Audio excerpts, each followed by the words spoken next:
Ladies and gentlemen, as announced by the Honourable Prime Minister, there are a number of initiatives in respect of the opening up of our borders, but under very stringent measures. In a way, a recognition of the huge advances that Fiji has made over the past number of months. The first, of course, is the Pacific Pathway that was announced by the Prime Minister, and that is for Fiji to open up a travel pathway, a Pacific pathway, initially with Tuvalu, Kiribati, and Tonga. Given the assessment by the health team, they believe it is okay for us to open up the pathway with them, as long as there are certain conditions that need to be met. And given the fact that Fiji is the only independent state in the Pacific that has its WHO certified testing lab in its own country, and none of the other Pacific Island countries do have, except for the French territories, which is New Caledonia and Tahiti, we believe there needs to be a certain particular level of measure that needs to be taken regarding the travel. So Tuvaluans, people from Kiribati and Tongans can travel to Fiji, but they'll have to undergo 14-day quarantine in government-selected quarantine facilities.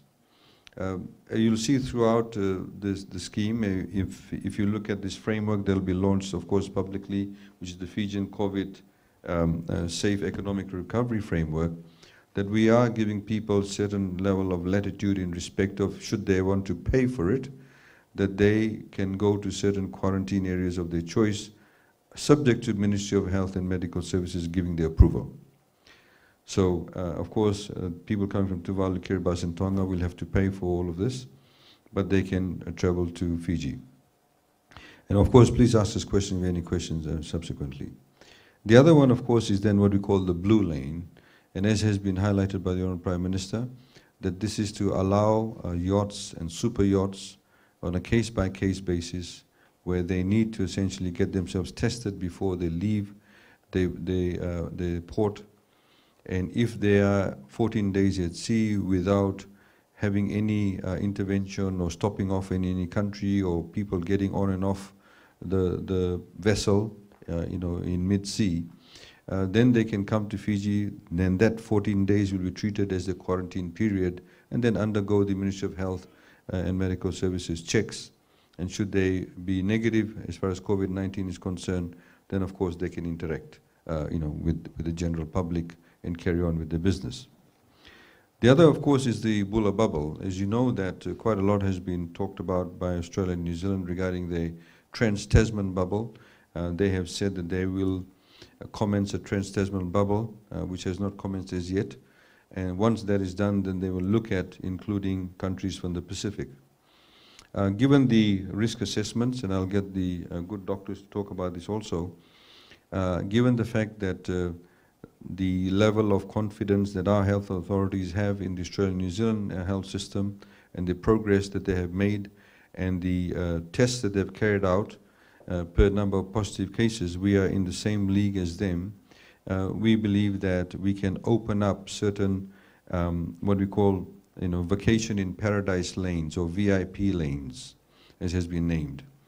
So if an Australian or New Zealander wanting to come and holiday in Fiji goes and does quarantine in their own country, certified by a health authority in Australia and New Zealand, which is recognized by our health authorities, and do a COVID-19 test, which is negative, they can come to Fiji. They cannot just simply get out of the airport and go anywhere. They have to go in designated vehicles or modes of transportation that is approved by Ministry of Health, and go to approved resorts. And those resorts, in a way, when they go in through their lanes, the VIP lanes, those resorts actually become their own bubble. We've seen some countries overseas have already done that, where, for example, in Spain, one of the islands in the Spanish country, of course, has allowed Germans to actually go specifically only to that island, so it becomes a bubble in itself. So, for example, if we have, resort XYZ that's going to accept tourists from Australia and New Zealand, they'll go there, they'll stay there, they'll holiday there, and then they come back on the VIP lane, get on the plane, and go back. So you won't have them, roaming around everywhere within Fiji. They'll remain in their bubble.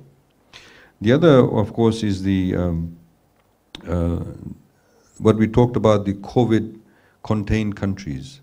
So if we have a COVID-contained country, in other words, they're in the same position as us, then they simply have to do the test before they get on the plane. It cannot be 48 hours older, the test, and then they simply come to Fiji and they get temperature checked at Fiji, and then they can, of course, interact with us because they're coming from a COVID-contained country. The definition of a COVID-contained country has to meet the certain criteria that's been set by our health officials.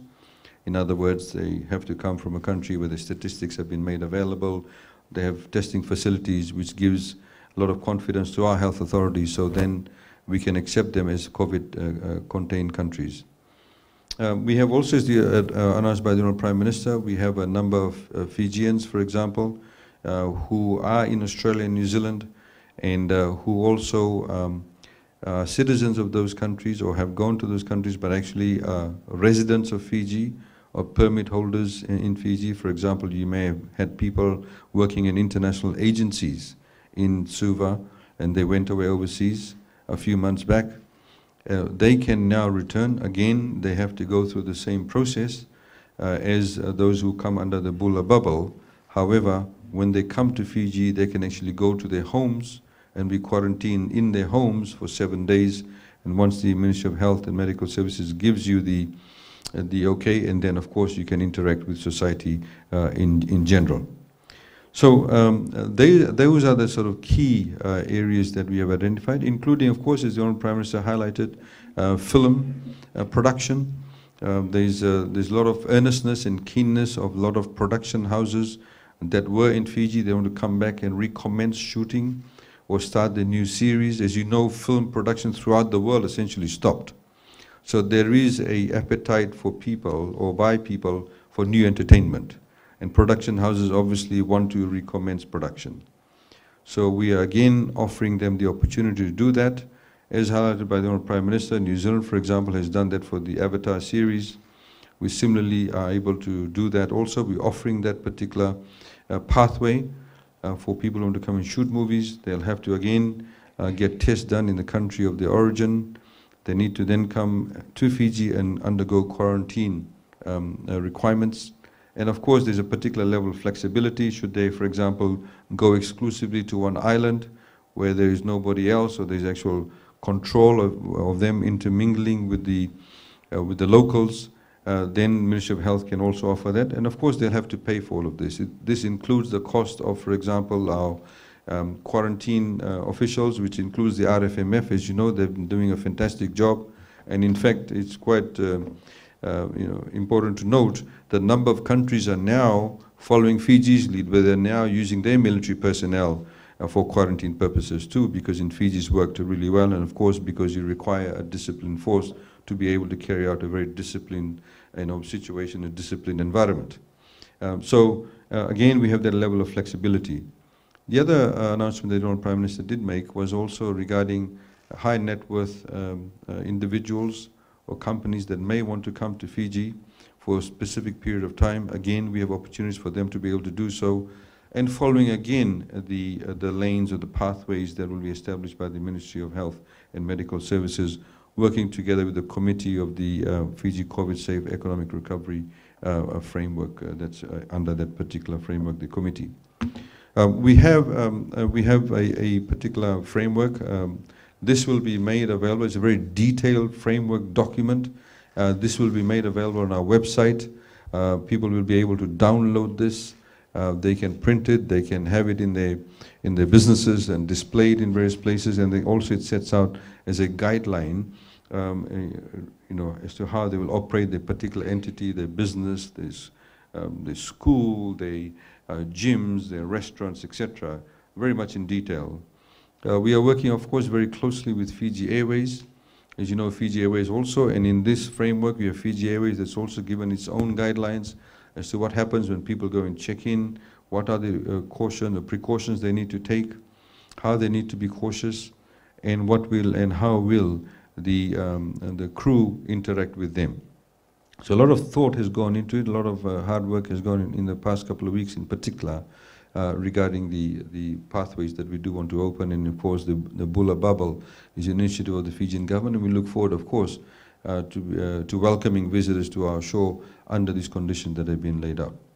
So, ladies and gentlemen, with those remarks, we'd like to open up the floor for any questions that you may have, any clarification you may seek. Everybody here on the panel is here to answer these questions. Thank you.